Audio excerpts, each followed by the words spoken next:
بسم اللہ الرحمن الرحیم۔ دانش علی کی جانب سے آپ سب کو السلام علیکم۔ آج کی کچھ اپڈیٹس۔ بلوچستان کی زمین سونا اگلنے کے لیے تیار، ریکارڈڈ سے پہلے کمرشل پیداوار 2028 میں شروع ہوگی۔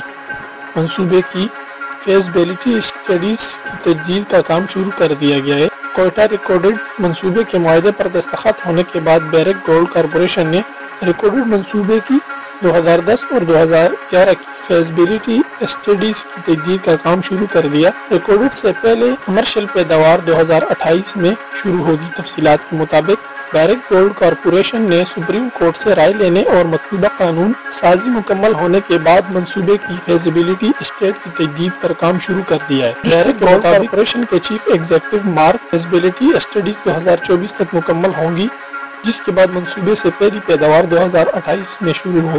انہوں نے کہا ہے کہ ریکارڈڈ کے ذخائر کی مدت 40 سال ہوگی، جس سے سالانہ 80 ملین ٹن کی پروسیسنگ کی جائے گی۔ آپریشن کے ذریعے کام کیا جائے گا۔ انہوں نے کہا ہے کہ ریکارڈڈ منصوبے میں 7,500 لوگوں کو روزگار ملے گا، جب منصوبے سے 4,000 طویل المدتی نوکریاں پیدا ہوں گی۔ منصوبے میں مقامی لوگوں اور پاکستان کے شہریوں کو ترجیح دی جائے گی۔ منصوبے میں مقامی لوگوں اور پاکستان کے شہریوں کو ترجیح دی جائے گی۔ انہوں نے بتایا کہ ریکارڈڈ میں سونا اور تانبے کے دنیا کے سب سے بڑے ذخائر میں سے ایک ہیں۔ منصوبے کے تحت 50% ملکیت بیرک گولڈ، 25% پاکستان کی، 3 ریاستی انٹرپرائزز، 15% حکومت بلوچستان کی مکمل فنڈڈ اور 10% فری کیئر ڈیبٹس پر ملکیت ہوگی، جبکہ بلوچستان کو ملنے والے 25% حصے میں اسے تعمیراتی اور آپریشن کے اخراجات ادا نہیں کرنے ہوں گے۔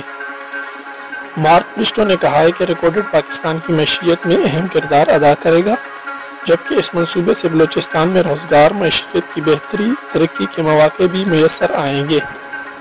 انہوں نے کہا ہے کہ بیرک گولڈ اس بات کو یقینی بنا رہی ہے کہ بلوچستان کے اگلے سال سے فوائد پہنچانا شروع ہو جائیں گے۔